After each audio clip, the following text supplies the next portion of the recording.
Okay, so Baltimore Ravens draft recap. Let's start things off with Rashod Bateman in round one. So interestingly about Bateman, I've seen him listed anywhere from 6 feet tall to 6'3". I think he's probably 6'1", 6'2", somewhere around there. That's what I would guess. That's how he looks when he plays, and he plays bigger, to be honest. So he can go up and make a catch, which to me matters because listen, when you have Lamar Jackson, guess what's going to happen? Teams are going to play zone against you because they're not going to play man where five guys are turning their back away from the quarterback. So against zone, sometimes having a guy who can go up and make a catch is important. That's what Bateman can do. So that's kind of one of the main things I like about him, along with, and it's not just like him being a jump ball receiver. It's more so him like making a catch while still moving, which is also very important for a guy in zone. And I think his footwork vastly underrated.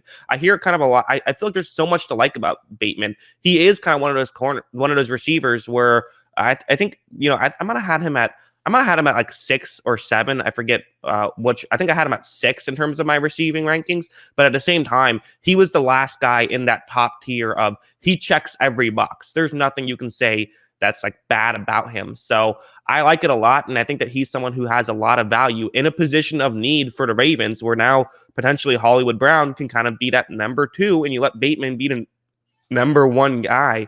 I think this makes a ton of sense. They then also in the first round, the pick that they got from the Kansas City Chiefs trade, drafted Odafe, don't call me Jason away, which I think this is a smart pick. He's just under 6'5", listed at 6'4" and 7/8. So just barely, basically 6'5", 257 pounds. So he has size, but he also has a lot of speed. So he's kind of one of those guys where I do still feel like, I will say, primarily a lot of his wins came through speed.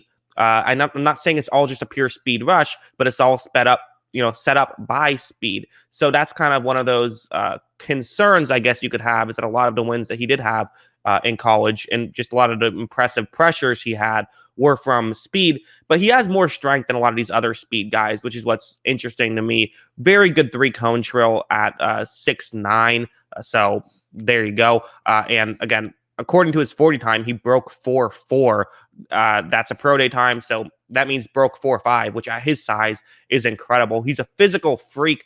The tape isn't quite as good as how he grades, but still, I actually think that grades tend to be a little bit underrated. I think people don't pay enough attention to that and probably focus on the tape maybe a bit too much. I think I'm the only person that has that tape, but I think that if you look at the history of the NFL, that tends to be how it plays out. So I know he had no sacks last year. Whatever, get over it. It's a stat.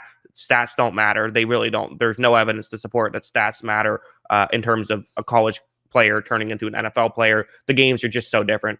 I like the pick, and I think he's going to be good for the Ravens. I really do. They then go out and get Ben Cleveland. Big Country is his nickname. He's 6 feet 6 inches tall, 343 pounds, and he's supposed to be a guard, so huge for a guard. And he's the kind of guy where I think he can just move people around. He might not necessarily be the athlete you want pulling over, which is maybe a bit concerning because Baltimore loves to do that. But at the same time, he's got the strength to justify him getting on the field. So a bit of an odd fit, I would say. But at the same time, I think that I can absolutely see him doing things in that system very well. Maybe he's going to play center. I could see that. That would make a little bit more sense potentially. Or maybe he's just a depth guy. I don't know. But there's intrigue with Ben Cleveland for sure. So now I'm going to talk about 2 guys at once, but not necessarily in order. Brandon Stevens and Shaun Wade. Kind of when it comes to like defensive backs, I just trust Baltimore. Like whatever they draft, they could draft a defensive back that I'm convinced sucks. And if they draft him, I say, okay, I'm wrong. He's great because the Ravens drafted him. They know what they're doing.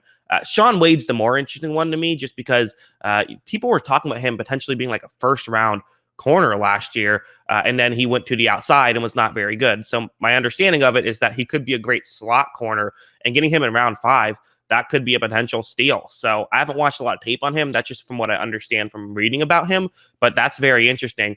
And so again, for a 5th round flyer, easy selection there. I'm a big fan of that. They also in the 4th round got Tylan Wallace, another wide receiver. So again, something I talk about is even if you're not convinced this guy is going to be a star, just get someone when you have a position of weakness to get another guy in the room. So that way you have a chance of someone becoming better. So, apparently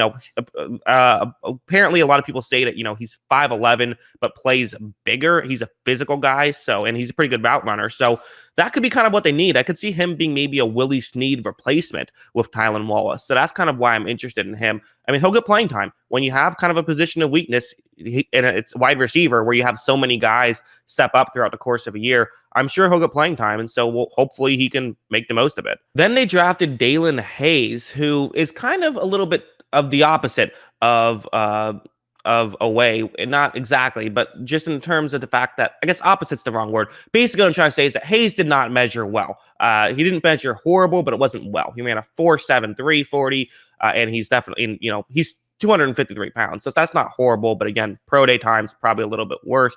And I think that what I kind of understand about him is that he's kind of the guy who was, he was team captain, and he kind of can make some splash plays. So just getting him, if he's on the field, it kind of just, I feel like a lot of people feel like there's value there. The question is just, will he be good enough to get himself on the field in the first place? But again, we talk about edge was a position of need heading into this draft. So getting another guy in the room makes sense to me. And then also in round 5, they got Ben Mason, who's kind of a tight end / fullback role, which could mean that this might be Patrick Ricard's final year. But again, let's just be honest. The Ravens, this is another position they tend to do pretty well at, which is drafting fullbacks. So kind of you sometimes have to say, yeah, they know what they're doing. I have not done extensive fullback research on anyone except for Tommy Tremble. So I think that if they trust him, if they like him, I will trust them. Sounds good. So as a whole, a lot of intrigue in this draft. And to me, this is definitely an example of, if you just say these players compared to some of these other drafts, you can definitely argue other drafts got more talent. But in terms of fit, in terms of need, who got closer to winning a Super Bowl after the draft, the Ravens are pretty high up there. I think they actually had an underrated draft. I think their draft was really good. Granted, the extra first round pick helps with that. But I really like the Bateman pick. I think he's someone who we could see, listen, the offense was getting carried by Lamar Jackson last year. Let's be honest. People love to hate on Lamar. I don't know what other quarterback steps into that and does much better. So helping him out with a Rashod Bateman and with Big Country on the offensive line, just some things to help out your franchise quarterback makes sense to me. And they help their defense as well. So a lot of good stuff there. That's what I think. What do you guys think? Let me know in the comments below. Always love hearing from you. And of course, as always, thanks for watching.